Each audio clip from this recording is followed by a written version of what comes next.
corrections, and community supervision. This call is subject to recording and monitoring.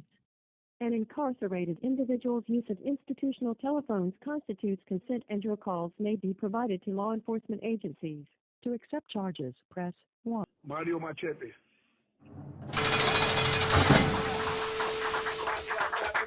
Another episode of Foul Talk. My name is Chico 46. Don't ask me about the 46. This is what it is. Alright. And it's Beba B, you know the motherfucking vibes. Welcome to Foul Talk, everybody. I'm your boy Chi. And today we got a special guest. He goes by the name of MARIOMACHETE, street legend. Woo! Let's give him up. Give it up. Let's give the man his flowers. Let's go. AKA Machete in Spanish. That's right. So, First congratulations, man. No, thank Appreciate you. Appreciate you, man. Thank you. Appreciate y'all too. Yeah. Thank you very much. It's funny because, like we were speaking earlier, but when I go before podcasts or before people, you know what I'm saying, I try to come pure. Like this is my first day meeting you and her, right?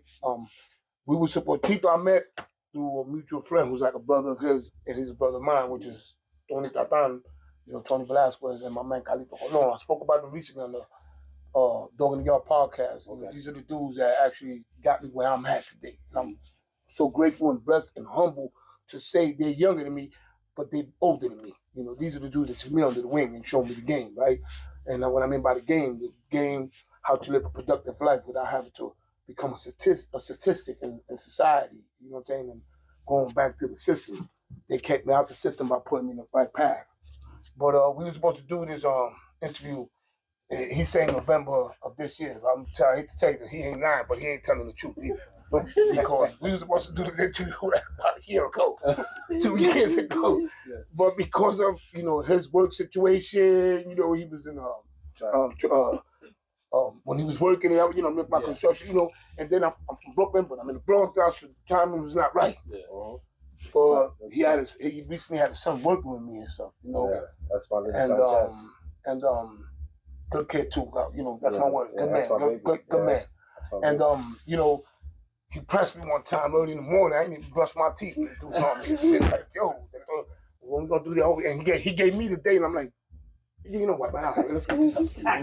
Okay. That's how it went. He's gonna tell you different, but that's how it went. Okay. And I'm glad I'm here, man. I'm very humble, grateful, thankful, you know, to be around you, man. I definitely want to give you your flowers. That's you know what I'm saying? Appreciate that. A street legend, definitely. You know, we appreciate you coming here. Definitely. You know, shout out to Chach. Big shout out to Chach, you know. That's a fact. Definitely. And we're gonna start from the beginning. I want to start from the beginning. Where you grew up at. You know what I'm saying? The family. Probably gonna sound repetitious to people who probably hear it, but because this is your platform, you know, I could be a repetitious individual and tell you like my whereabouts. You know, like every Boricua, I come from a unique family. You know, not to be repetitious, I said it before. You know, it's a dysfunctional family. We Latinos, but I tell you the truth, you know. By any given moment, any given day, that's my family. Wrong or right, in my eyes, they always gonna be right. Because that's my family. If you're not with your family, you're against your family. So if a family member of mine, I don't want no problem, but if he get into something, I'm obligated to get into. I have to get into because that's my family. Especially when it comes to my kids and my nephews and nieces. Because my nephews are more like my kids. Since I've been home, I build a rapport with them. You know, we have a connection. You see they're here today, they press me. I didn't want to come. They was like, yo, Pio, we going?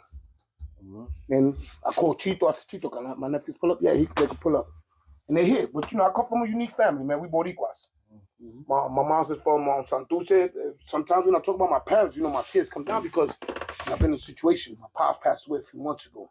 Oh, I'm sorry. And right before I did the podcast interview with Pistol Pete from Dog in the Yard, so my pops passed away.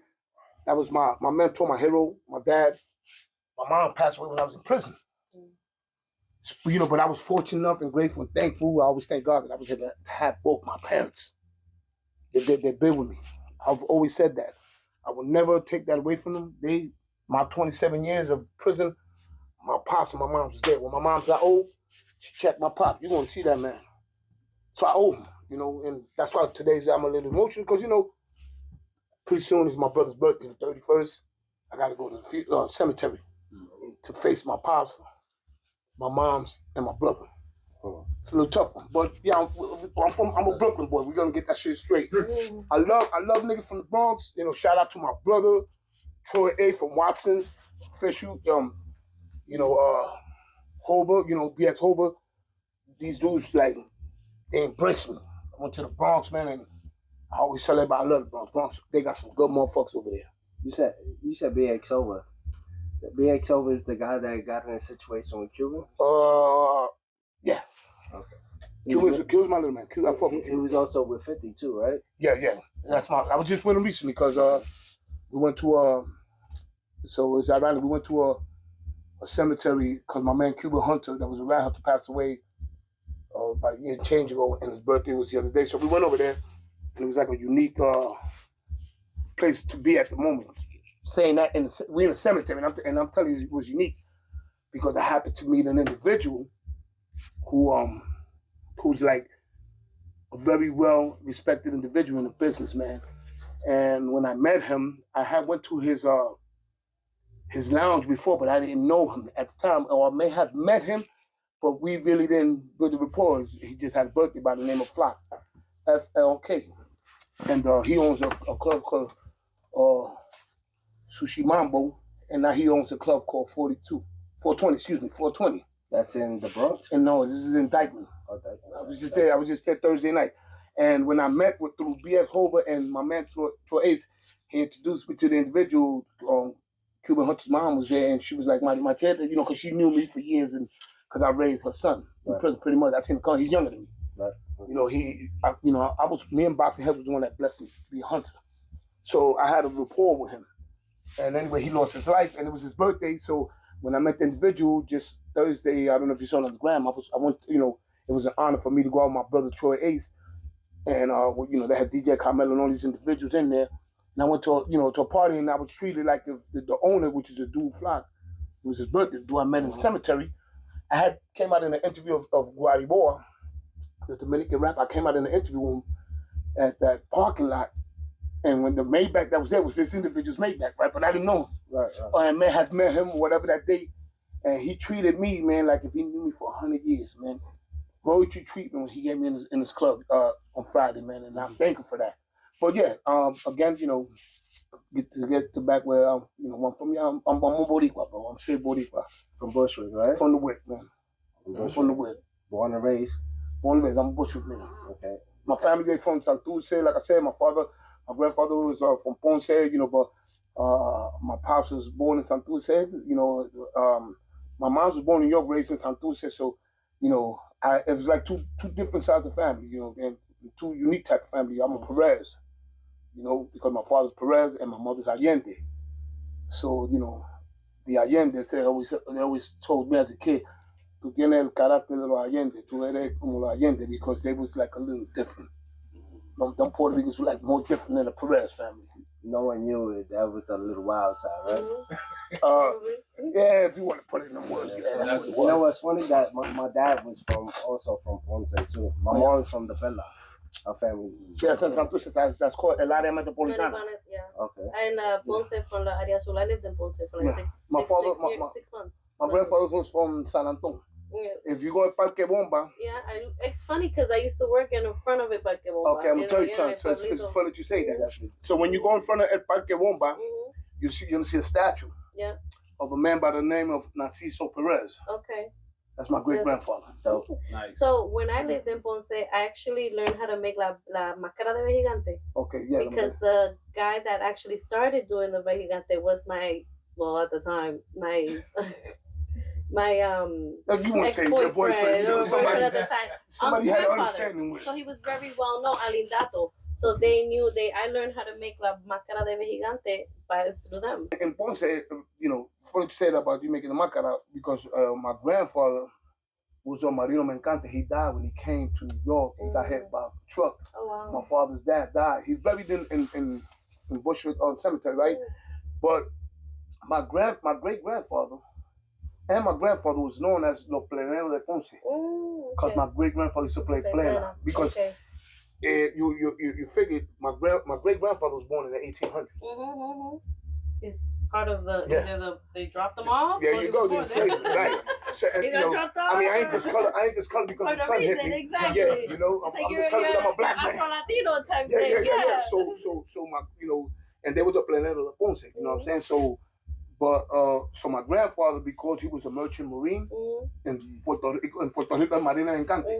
He was a Marino Encante, and you know, he used to travel, and in his travels, you know, my grandmother was not his woman. Of course.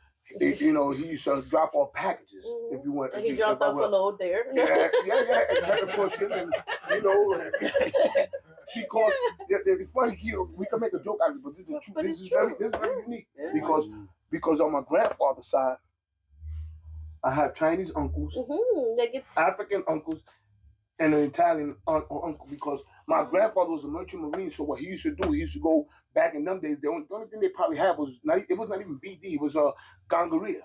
Or some some shit you take 2 pills and you cool. Like not today. You get that shit. That's it. You're in the oven. So that was my grandfather. You know, he was dropping off a package. And he happened to drop off a package on my grandmother's side, and you know, broke out, came back. My pops was born. Dropped another package. You know, then I had my aunt. You know, so. But that was not his actual woman. You know, it was his woman, but it was not his woman. You know, that's where my nephews and kids get that from. Because I'm a sincere person. You know. No, but it's crazy. My nephews are like that, and my kids, they just. It's crazy because I look at it the way as I'm Puerto Rican family, mother, father, but my last name is Italian. So my grandfather found out that he had also. This about them. You know what I'm saying? Sorry, but it's a. Yo, she kicked me out. We also Boricua. She's like, you can't. You know what happens? You laugh, but they can't relate to that. Sorry, you can't relate. He's talking all that stuff before about Massachusetts. Now he lost because we talk about Puerto Rico. All right, let's get back over here with this. Yeah, what we doing, man? We say that for later. We dropping packages in Brooklyn, though. Yeah, he dropped a couple loads over there. I get it. No, but you say you did 27 years. Yes. No, I didn't say how that. Old, well, you were different, but you were, how old were you? It was when I got arrested. My birthday is February 13th. I was born in 1965. So you do the math. In close to 3 months, I'm going to be 60 years old. So on the 22nd of February 1986, a friend of mine had got shot. And 2 days later, they grabbed me for his body. At the time, there's only like me, the deceased, the actual killer or killers, because I don't know who they are, and I don't care who they are. The actual killers or killers, and a female that I was dating at the time, as well as the mother of my kids, knew my actual position because I was being unfaithful to the mother of my kids with another woman at the time that my man got killed. So on the 24th, I got arrested. My nephews that are here, one of my nephews here, he was a kid. He was in the stoop with my son. My nephews, they call him Spider. He's from, like I was telling you, from the White Court Projects, Stephen. And they ran inside and told his mother, which is my sister, that the cops had grabbed me because I was brought out the house, eluded out my house, and I got arrested at 5:30, February 24th, 1986, and came home February 26th, 2013. Oh, wow. So you talking about the 25 years that you did, 27 years. I did 27 years. But they gave you 25 years. 25 to life. Do you know what 25 to life means? Do you know the meaning of, it's not a trick question. No, explain it. Do you know what 25 to life means? Because a lot of people don't. Like no chance of parole. No, you got a chance. Okay, you get a chance, but do you know what it means? If you don't, it's not. It's 25 or like in prison. No. The minimum is 25. You did a bit before? No, I know, but I watch a lot of true crime shows. You show you the Spanish, but you're Puerto Rican. The minimum is 25, but if you get hit, they hit you like another 2 years, right? Right. So I was offered a 3 to 9, which means 3 years.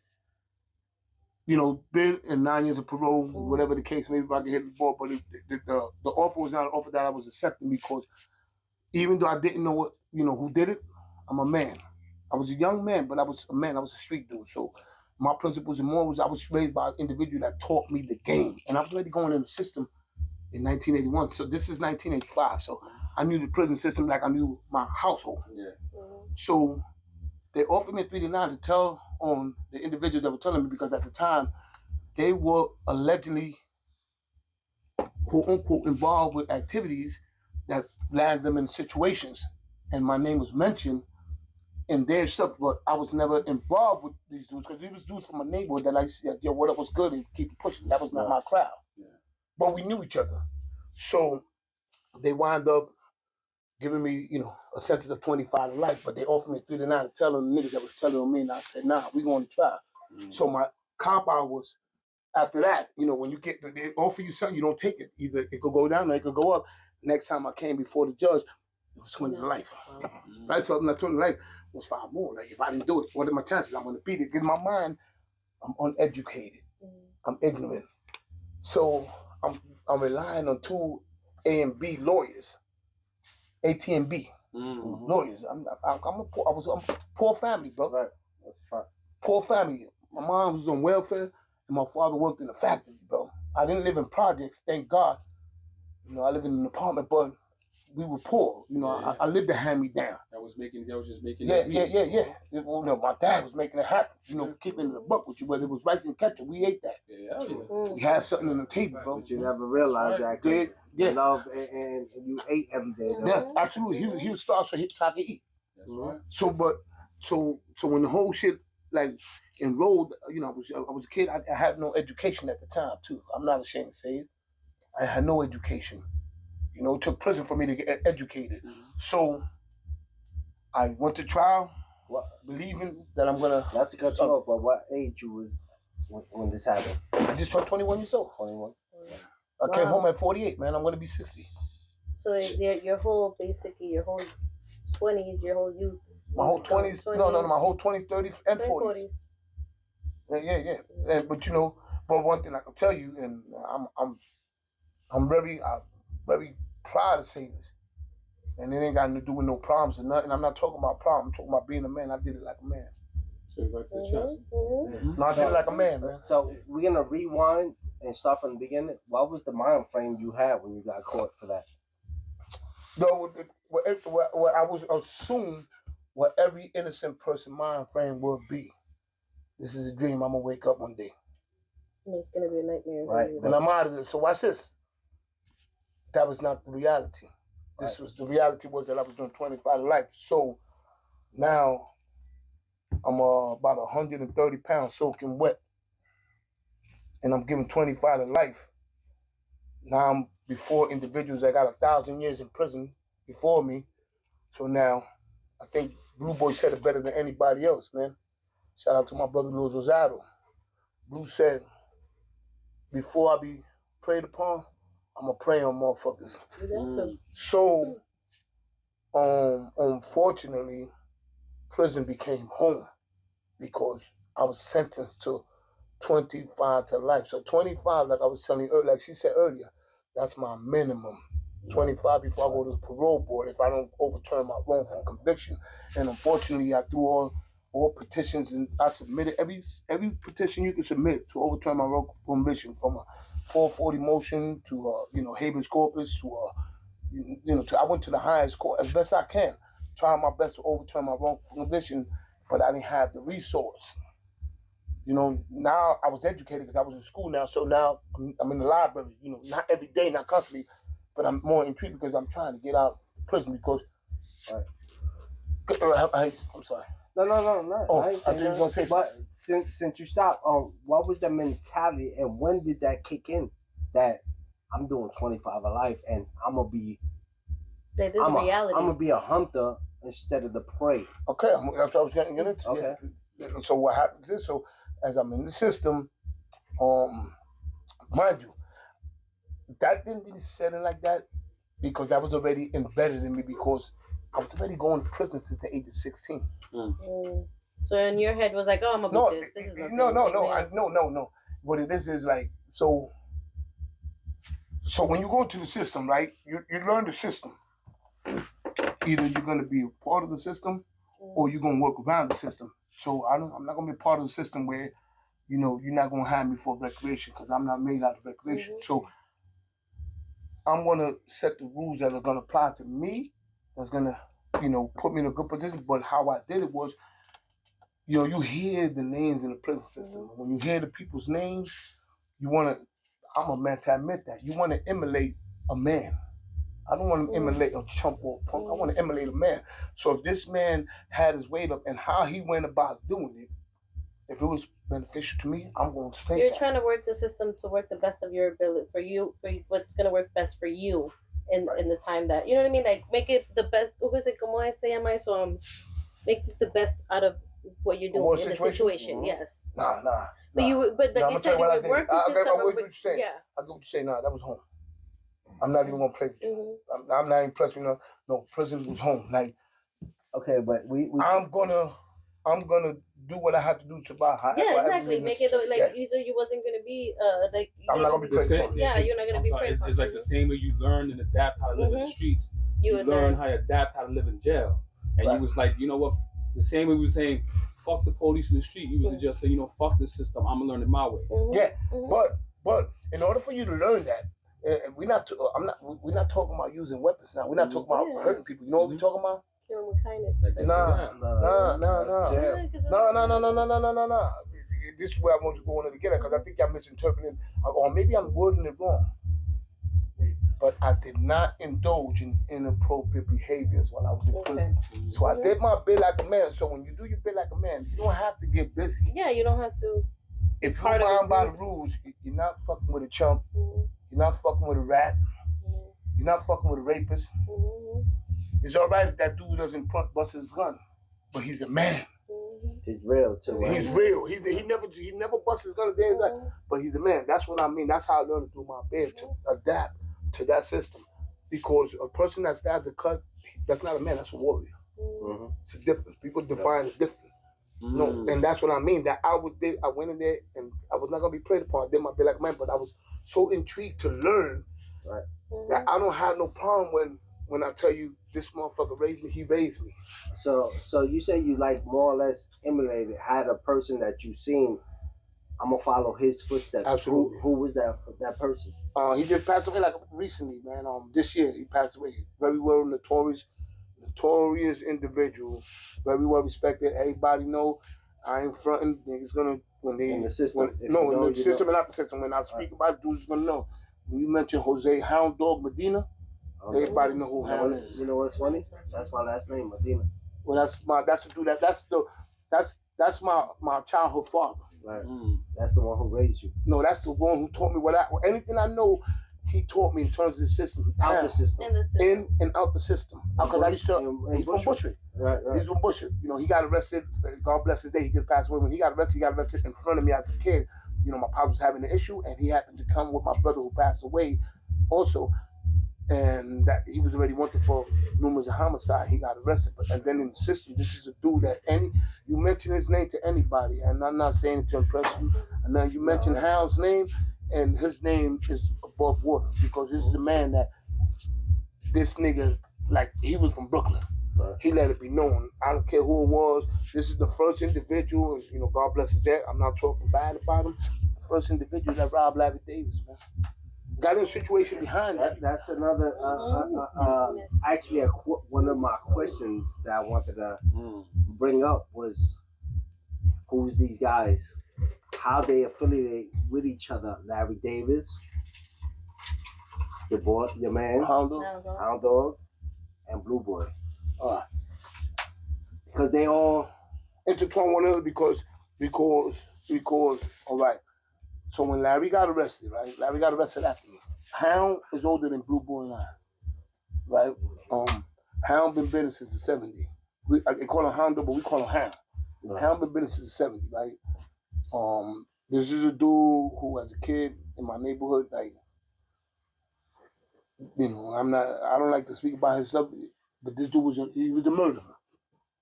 He was just straight, you know, this was one tough Boricua dude, bro, like for real.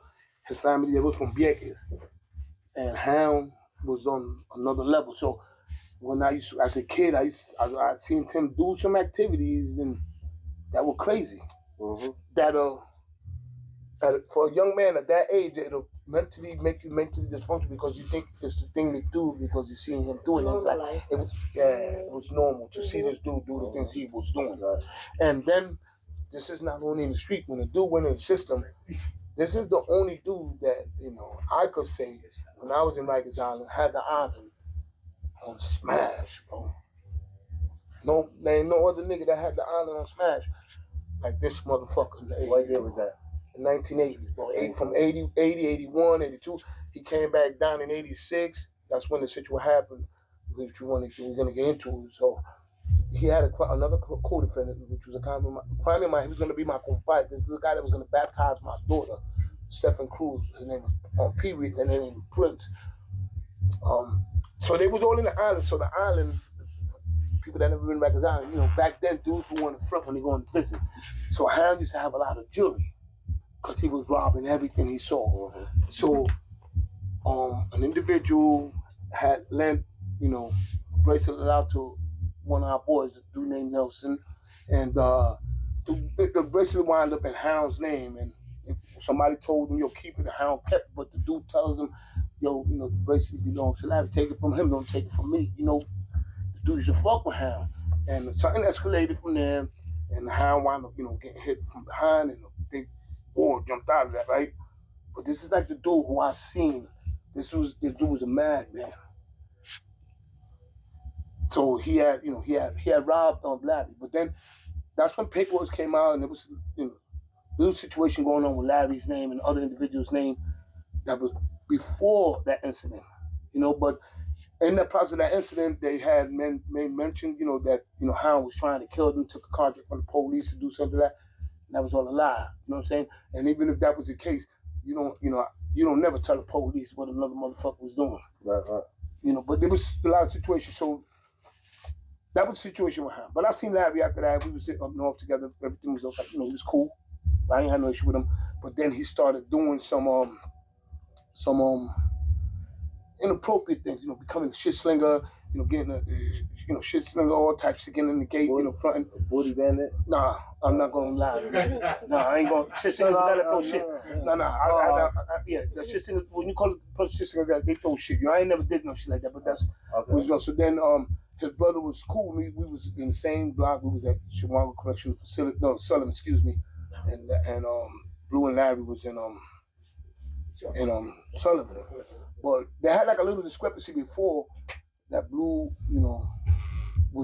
had the issue in Wendy's, and Larry minded his business, and Blue was gonna address that, but Muslim brother had spoke to Blue Boy, and Blue Boy said, "You're on the strip, I'm gonna leave that alone." But the next time, we come into an issue, can nobody stop me? So now, years pass by, they go to another spot, they go to the Sullivan Correctional Facility. Shawanga, I'm in Sullivan now. And it comes out of the news that, Blue and Larry got into a little situation and Larry lost his life. Yeah. Right. But the situation had nothing to do with Larry. The situation was with Blue and a rapist. Right. He happened to mind his business and, unfortunately lost his life. You know what I'm saying? Okay. But the reason why you hear the name Hound, Larry, and Blue, because that was like a big thing in the system, because he did have a little respect at some point, because this is young individuals. For people that don't know, he never killed the cop, but he was going at the cops, Larry Davis, right? But he was also indulging in risky behaviors with the cops. You see what I'm saying? Right. I don't, like when I used to, and this is something that I want to speak on this with you. And I'm glad that you called me up here, and I'm thankful for this, because now I can clarify something that people have a misconception of, and it's like the same thing in the system, in the street. It's the same thing. If you're a hustler, I'm not recommending anybody to hustle, right? But if you're a hustler, right, and you're paying the pigs off to let your spot live, you're working with the pigs, bro. Mm-hmm. And if that's what it's about, because when that is over with, they're gonna feed you to the wolves. Right. So once you start doing that, you're opening doors, and you're building a rapport with them. Right. That's the same thing in the system. So when Hound always taught me, because a lot of dudes and that's why I want to clarify this. I want to put this out there for these dudes, because they in their YouTube channel talk about this like it was impressive. when I caught box time, I ain't never bailed myself out. I ain't never gave a police and like told them, yo, I want to get out the box. I'm gonna appeal my shit, or if not, I'm gonna do my box time. I'm not negotiating with no police, bro. So that's basically telling. What do you think it is? What it sounds like? No, I'm just saying to clarify it for the people. people. I'll make it easier on you. You ever heard this in Spanish? Dime con quién anda y te diré quién tú eres. Tell me who you walk with and I tell you who you are. If you're walking with a chump, right? Check this out. If you're walking with a chump, and I'm going to use that as an example to make it easier on you, right?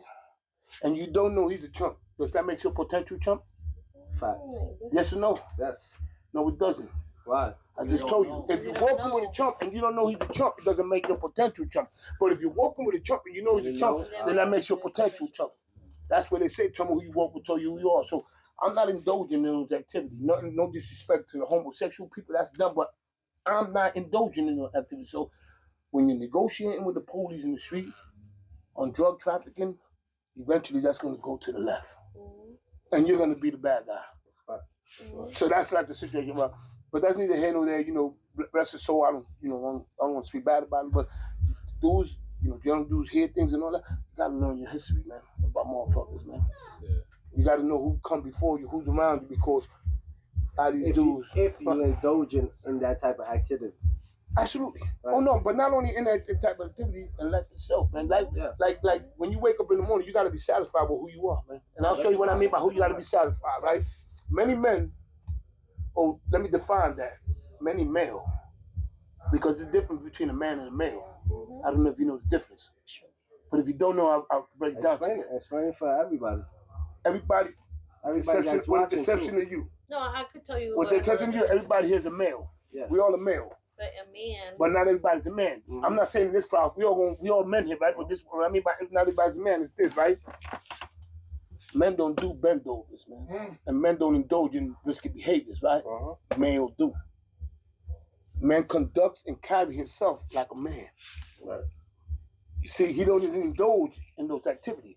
Just like a female and a woman. A dyke is a female, not a woman. This is a woman. Oh, thanks. It's a difference. So you have to know how to define that. Because a lot of dudes say, oh, that faggot that's going to fight that dude, that's a man. Nah, nigga, he ain't a man, he's a male. He does bendovers. See, there's a difference. So you have to know how to define that. So that's how I was raised. I'm not perfect. I have my flaws, but I was taught that. And then I learned the system because I was a part of the system. That's why I was living. So now unfortunately, I have to put my family in the back and put myself in the front and tell myself this is where I'm at, because when I get hurt, they gonna feel it mentally, not physically. And maybe spiritually. I'm gonna feel it physically. So this is home. So you have to learn your new home. Absolutely. Like how you learned, obviously you grew up with your home outside, with your parents, your family. Now you have to adapt to a new home. And this is like, okay, I gotta know the foundation. I know the walls. I know, everything, a little bit of everything. You have to know right from wrong in the prison system. It's a different jungle, man. Do you think that your race played a part on your time? What's my race? Well, your let's say minority. We're all minorities. Being minority and being a man of color and being Puerto Rican and not being white being Latino, being a Latino basically played a part in your time. Separated. And when I speak on this, right? Don't take my word for it, right? But go into the dictionary, right? And go into the words, and then you say, damn, okay, you read a lot. Because I had enough time to read. Yeah. So race is the people. Yeah. Your ethnicity. Your nationality. Your nationality is where you come from, right? Yeah. But we are, if I'm sure you probably heard it, and if you didn't, I'm going to break this down to you. We indigenous people. Yeah, of course. We are what they call Arawakis, Arawak Indians, right? And in the Arawak Indians, we had a tribe called Taínos, which only means man of honor, humble. So, like Boricuas, we are indigenous people because we were the first people in the island of Borinquen. Before it was Borinquen, because it had 5 different names, as you know, right? So we have to know the difference between race and nationality. Yeah, no, true. We as a people, we are black, and our nationality. You use the word, and I want you to look it up. But we use it. We use this word. You just said it. Latinos. We're not Latin, bro. Because I have to break Latin down. Break it down. And before I do, I'm gonna break a few words before that. We're not only are we not Latin, we're not Hispanic, and we're not Spanish, because you was not born in Spain, so you ain't Spanish, bro. But watch this. You're not Latin because you was not born in Rome. The word Latin comes from Latin. Latin comes from Rome. And you can look that up, and I'll give you my life if I'm wrong. Let me strike. And Hispanic came from when the Mexicans and all that came to what they call the Chicanos. Yeah. Because Los Angeles and all that was part of Mexico. San Antonio. That was Mexico. Right.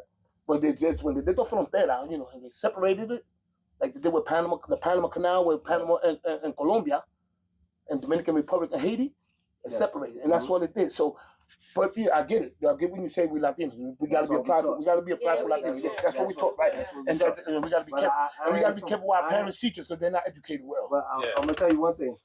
I am Spain. My grandmother was from Spain. Oh, so you're European? Oh, yeah, I'm European. But that's what I'm saying. My father's mother was from Spain. So you're Spanish.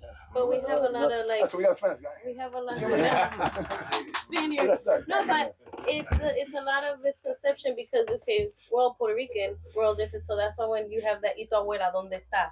Basically meaning where are you, who's your descendants? Because we get all this racist, it's like Dominicans, black, you are, where's your grandparents, where are your ancestors, where's your, you know what I mean? So the reason why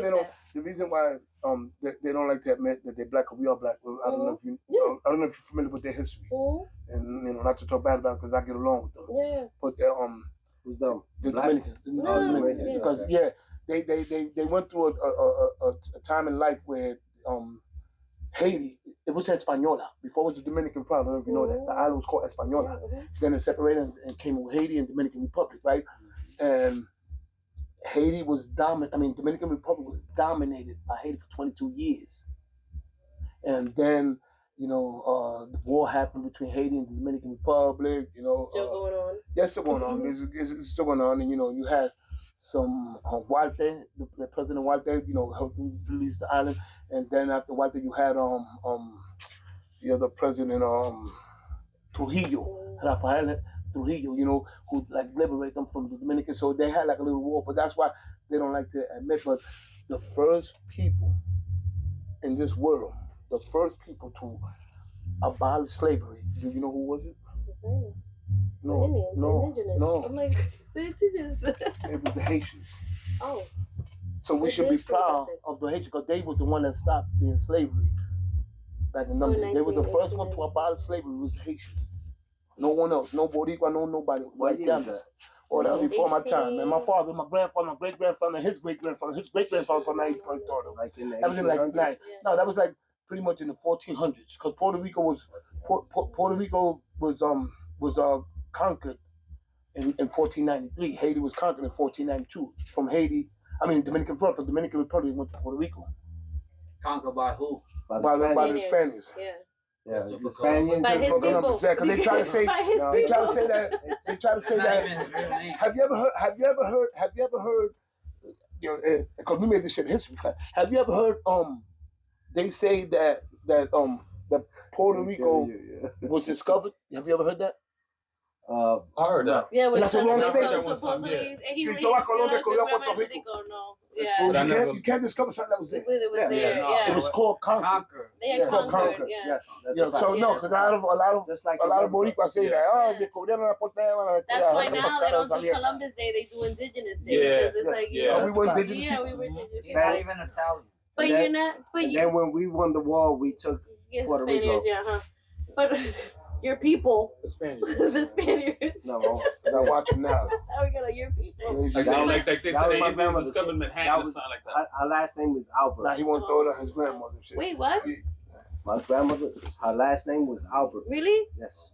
You gotta talk because that was my grandma's last name. Now we cousins. Oh my God, no. So back to my question. Do you think that played a part in your sentencing?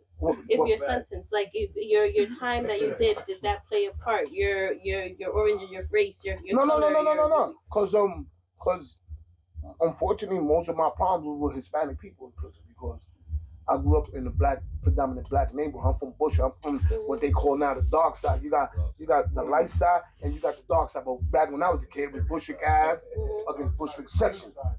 My grandfather was from Bushwick section. I was from Bushwick Ave, like Wilson Avenue, Hancock, Hornsey, Whitfield. You came to that side, not from the Troutman side. My grandmother from that side. So now they call it the dark side and the light side. The dark side because it's dark back there, my outfit, and the light side because it's a lot lighter than Hispanic people's on that side. But no, my nationality they had nothing to do with my. Okay, yeah, because usually have. You trying to say that? Hold on, girl. No. I'm not doing the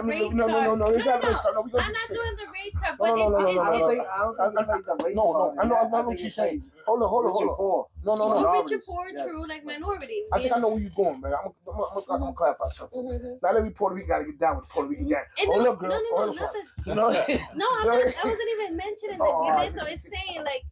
It's the last shit they had. It's I made it. It's more like. Hello, you're in the court. You're a minority. You're fighting 25 to life for something you didn't commit. Do you know what I'm saying? You had attorneys that didn't fight hard enough. No, I think they did. Okay, so that's what I'm saying. I'm very satisfied with my two attorneys. Unfortunately, they were not paid attorney because I didn't have the means or funds. My family, like I said, I come from a poor family. But what they did was a great job. And to this day, they know. And they probably in the 80s. When I spoke to them a few years ago, I don't know if they are, God bless them. To this day, they still believe in my innocence because I'm actually innocent. Yeah. Like I was nowhere near the crime. Like I don't even know who did it, and again, I don't care who did it, but I didn't kill my friend. When you said in the beginning, and it's like said, okay, that situation, you were being unfaithful and all that stuff. Do you think that was pinned on you because of retaliation because of what you did? Okay, so it was totally different. No, it ain't got nothing to do. No, because sometimes what it was is, I was a problematic child. I used to want to emulate Hound Dog and individuals like him, and because I come from a very very beautiful parents. My grandmother, my mother, my grandmother, and my pops. They never installed in me to. No, they did the best that they could to raise you. You did your own thing. Yeah. But what happens is that in society we don't know what sells. We think that drug is what sells in society, and drug is not what sells in society. And what sells in society is the influence of the people, and they tell you what they want to tell you, so you can believe that this is what it is, and so you're not listening to your parents, and you indulge. They glorify the streets. In a way but they don't tell you the truth. They tell you what they want you to hear because they're trying to elude you into what they are. And then, if as a child, as a young man, your brain is like a sponge. It absorbs and holds a lot of things. So when you see things and that's not really happening, and you see the perks that this person is getting, you want those perks. That's what it was. It was the image that you were seeing. So the fast money, the popularity. So you seen the nice cars, the nice dressing. Especially the 80s. So that was same situation I had growing up. I was coming home. My dad had got me a job with him. I came home and the neighborhood drug dealers on my block had the nice cars and everything. And my dad told me, he was like, "Look, we working every day hard. And we come home and they got all the nice things, and that it's like a Bronx Tale movie type shit. You know what I'm saying? I left the job. It was like, oh shit, I'm doing the wrong thing, and it was not knowing because my father ain't fed it to me the right way. You know what I'm saying? So I figured, damn, they doing the right thing. They got the girls, they got the cars. Now let me image this instead of my dad. You know what I'm saying? And it was actually the wrong move. But that happens though. Unfortunately, that does happen. Yo, I wanted to say something. Yo, and this is funny. So when you gave me the address, right, to this area, right, this is the God honest truth, and I'm laughing because my nephew that's here, Moko, because I got my three nephews. I got that one right there. I got Booby, Moko, and Steven. Those are my nephews. They call it Spider. Yeah, the basketball player. Yeah, the basketball player. They from Wyckoff, right? So my nephew I used to have a car, but I used to not tell my parole officer I had a car because I never wanted him to follow me. What kind of car though? Back then, Yeah. I had an Audi. Audi back then? No, I'm talking about no now. When I came home, no, listen to the story. He was not even born. No.